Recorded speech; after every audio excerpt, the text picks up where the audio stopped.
Primero que todo, buenas tardes. Agradecerles por la asistencia. Durante los próximos 20 minutos vamos a tratar de aclarar ciertas dudas sobre la evaluación de las fuentes cardioembólicas y el uso de la ecocardiografía en este tipo de patología. Y más que todo, tratar de reconocer cómo interpretar lo que nosotros les decimos en los reportes ecocardiográficos y qué ayuda les puede dar para el tratamiento de los pacientes. Básicamente, en los Estados Unidos, cerca de 500.000 de personas tienen un evento cerebrovascular cada año. De estas, 160.000 fallecen también cada año. Aproximadamente el 26% de los eventos cerebrovasculares tienen una fuente embólica.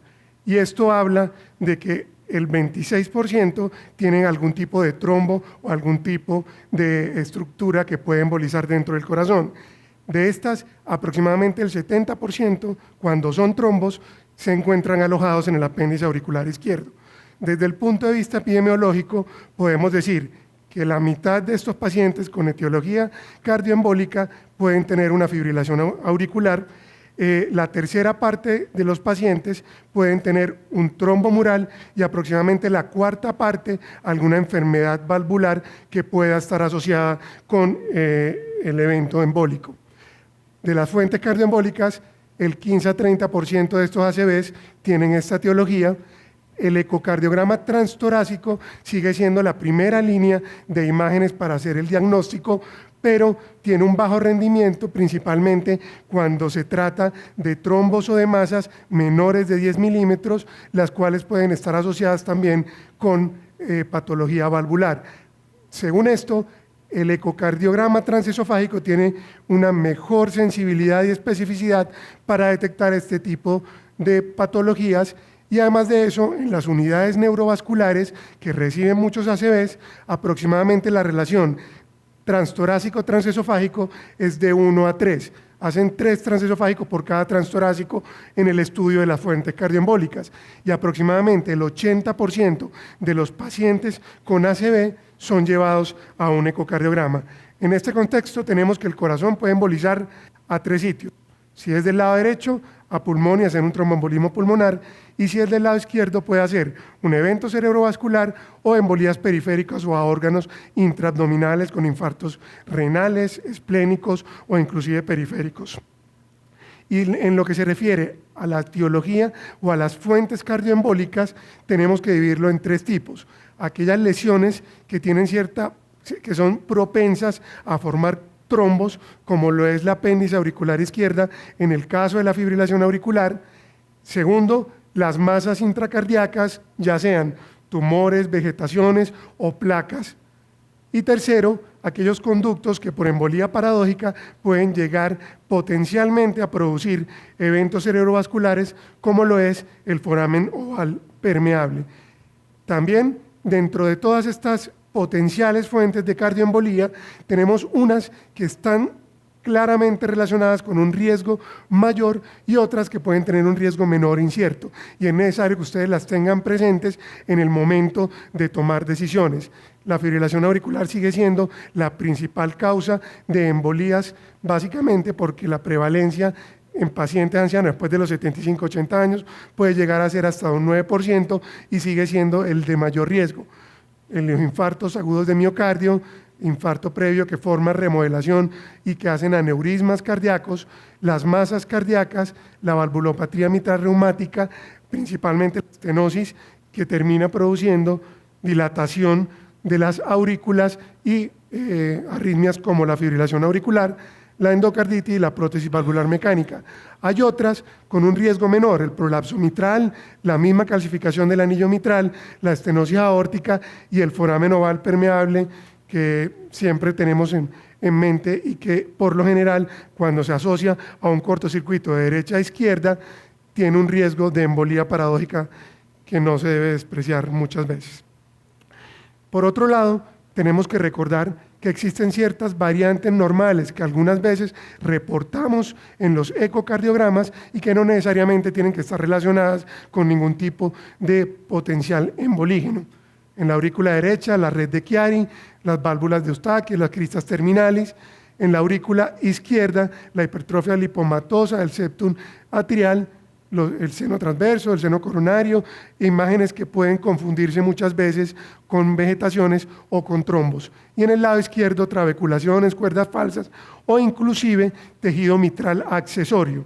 Y hay que tener en cuenta cuando revisamos los reportes que todas estas pueden ser simplemente variantes anatómicas normales. Este es el caso de una red de Chiari. Si uno lo ve, uno podría decir que esto es una vegetación o que es alguna otra cosa distinta, pero no es más que una variante normal que no se asocia con ningún potencial embolígeno. Entonces, cuando tenemos eventos cerebrovasculares que tienen una etiología cardioembólica, hay que tener en cuenta que por la alta probabilidad de que los pacientes tengan comorbilidades y que tengan otras patologías que pueden tener una etiología aterotrombótica, no es raro encontrar en estos pacientes la coexistencia de ambas. Uno puede tener pacientes con fibrilación auricular y que tienen patología carotidia o que tienen alguna causa aterotrombótica. ¿Correcto? Existen diversos criterios para las ACVs aterotrombóticos, pero principalmente vamos a enfocarnos en los ACVs cardioembólicos y básicamente lo que nos hace sospechar de que tenga una fuente cardíaca o embolígena básicamente puede ser que el paciente tenga ictus previos en otros territorios cerebrovasculares, básicamente también que el paciente tenga embolías periféricas o algún otro tipo de órganos, excluir muchas veces la patología aterotrombótica, pero como decía previamente, puede existir coexistencia de ambos. Estos son los hallazgos clínicos y por imágenes más importantes para tratar de evaluar mecanismos cardioembólicos. Primero, cuando el inicio de los síntomas es muy súbito, principalmente si se asocia de fibrilación auricular y no ha tenido eventos isquémicos previos. En los pacientes ancianos, cuando debutan con un cuadro demasiado llamativo y severo, cuando hay infartos previos, básicamente que tengan multiplicidad en espacio, o sea, que tengan circulación anterior o posterior o de ambos lados, o en el tiempo, cuando existen infartos antiguos que se asocian con infartos nuevos en las imágenes. Otros signos de embolismo sistémico, distribución territorial y signos de compromiso de la arteria cerebral media también. Entonces, en las imágenes, los infartos corticales con distribución de territorios hacen sospechar posibilidad de una fuente cardioembólica, al igual que los infartos estriatocapsulares o lenticuloestriados, y los que probablemente no se relacionan tanto son los infartos lacunares y los infartos por bajo flujo, que tienen una distribución que no es de territorios principalmente. Entonces, no hay una receta de cocina para saber a qué pacientes les empiezo yo la evaluación con ecocardiografía transtorácica y a cuáles le empiezo con ecocardiografía transesofágica. Esas son algunas de las aproximaciones que se puede hacer que vamos a desarrollar durante los próximos minutos. Entonces, como decía previamente, las causas más frecuentes de ACV cardioembólico, la fibrilación auricular sigue estando de primera, la disfunción ventricular izquierda, las valvulopatías y las prótesis cardíacas. En el caso de la fibrilación auricular, recordar que el riesgo aproximadamente en la población general es de 0.4 o 1.5% y por encima de los 75 años sube hasta un 9%. Es una epidemia, como decía previamente el doctor Uribe, ya sea permanente o paroxística, la presencia de fibrilación auricular obliga a la realización de un ecocardiograma transtorácico y apoyarse también de la clínica para tomar las decisiones terapéuticas correspondientes. Entonces, detectar FA indica necesariamente un ecocardiograma, básicamente para evaluar si hay una cardiopatía de base, ya sea isquémica, una cardiopatía dilatada no isquémica, o si existe valvulopatías o dilatación de las aurículas, o si se trata simplemente de una fibrilación auricular aislada. El ecocardiograma transtorácico puede ser suficiente en la gran mayoría de veces, excepto en aquellos pacientes en los que se considera la posibilidad de cardioversión eléctrica y sería la principal indicación de este tipo de estudios. Pero ¿qué predictores ecocardiográficos tenemos en fibrilación auricular para poder definir quién tiene más riesgo que otros? Recordar, Los pacientes que tienen disfunción sistólica, una fracción de eyección baja, pacientes, la posibilidad de que tenga concomitancia de fibrilación auricular con placas ateromatosas puede llegar a ser de un 35 a 40%. Pacientes con fibrilación auricular pueden tener también patología aórtica. Y las dos principales, que son signos de trombogenicidad en la aurícula izquierda, son el ecocontraste espontáneo de la aurícula y la disfunción del apéndice auricular izquierdo. Muchas veces vemos en los reportes que se reporta, pues, perdón la redundancia, las velocidades Doppler de la aurícula. Y tenemos que velocidades por debajo de los 20 centímetros por segundo son altamente trombogénicas.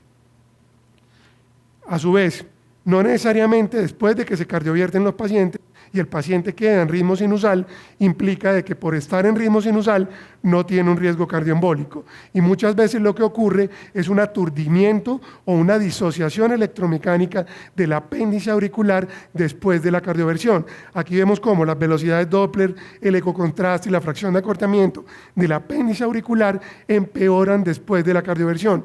De ahí la importancia de la anticoagulación al menos 3 semanas después de que el paciente se encuentre en ritmo sinusal, básicamente porque el ritmo sinusal post-cardioversión no es necesariamente indicativo de que el apéndice se está contrayendo o de que no puede formar trombos. A su vez, la fibrilación auricular no necesariamente indica que existan velocidades bajas del apéndice auricular. Si el apéndice no está muy dilatada, lleva poco tiempo, uno puede tener velocidades normales, mayores de 40 o 50 centímetros por segundo. Si el apéndice está muy dilatada, por lo general nos vamos a encontrar con este tipo de velocidades muy bajas, y en el flóter podemos encontrar velocidades que pueden ser casi que normales. Lo que decía previamente, el ecocontraste espontáneo es el otro signo de trombogenicidad. Puede ir desde ausente hasta uno leve, que no dificulta la visualización de la orejuela izquierda, hasta el severo, que después de 3 latidos no se mueve el humo o no se mueve todo ese material denso que se encuentra dentro de la aurícula. Está un apéndice auricular, básicamente vemos cómo las velocidades son menores de 20 centímetros por segundo, 16 centímetros por segundo. Esto es altamente trombogénico y se ve un apéndice auricular que, a pesar de 3 latidos, sigue todavía con una especie de humo o material denso en su interior. El ecocontraste espontáneo severo es muy difícil de diferenciar de una trombosis del apéndice auricular. Muchas veces puede ser necesario la utilización de contraste endovenoso para poder ver si existe o no trombosis, pero lastimosamente nosotros no tenemos aquí en Colombia contraste endovenoso por los costos. Estuvo hace mucho tiempo, pero salió del mercado. Lo mismo que decía previamente, el ritmo sinusal no necesariamente implica que no se puedan formar coágulos. Esta es una paciente que tenía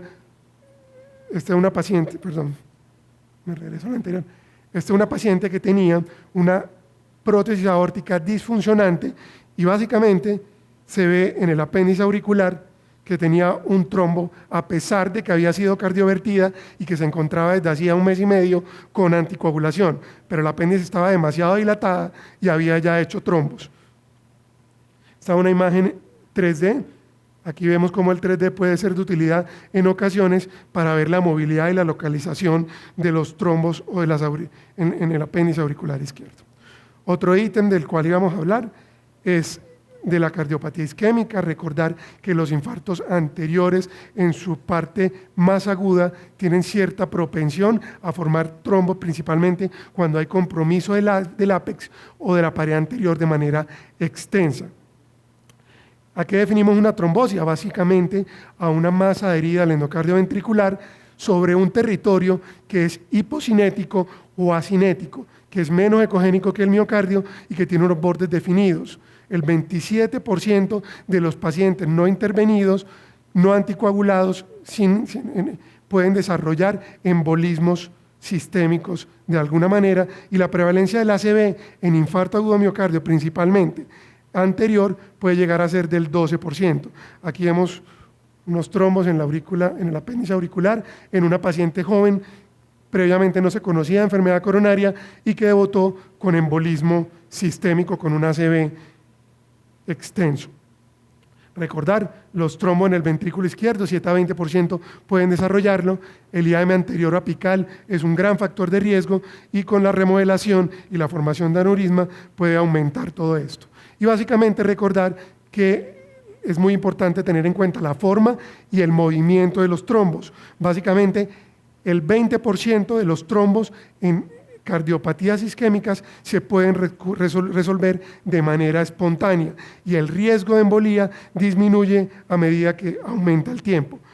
Y por último, para recordar que en el caso de las miocardiopatías, los factores trombogénicos principales son el bajo gasto, la dilatación severa del ventrículo izquierdo y la presencia de trastornos segmentarios. No necesariamente tiene que haber enfermedad coronaria para que pueda existir territorios acinéticos o hipocinéticos sobre los cuales se pueden formar trombos. Este es el caso de un paciente con una cardiomiopatía alcohólica por la severa dilatación, por la remodelación y por el amplio territorio acinético, por la fibrosis, se le formó un trombo en el apéndice auricular. Y recordar de pronto este dato: el único caso en el cual podemos encontrar masas de naturaleza trombótica en ventrículos que no tienen hipocinesia o en un miocardio normocinético es la fibrosis endiomiocárdica principalmente. Por último, la ateromatosis aórtica. Recordar que placas ulceradas mayores de 2 milímetros o placas complejas mayores de 4 milímetros tienen también un cierto riesgo embolígeno y que en la mayoría de veces con la trombosis puede ser suficiente para la resolución de este tipo de trombos. Está una placa muy móvil, compleja a nivel de la aorta descendente, en la cual la mayoría de las placas que tienen un alto riesgo embolígeno se encuentran ubicadas a nivel de callado y a nivel de la aorta descendente. Básicamente era eso. Muchas gracias.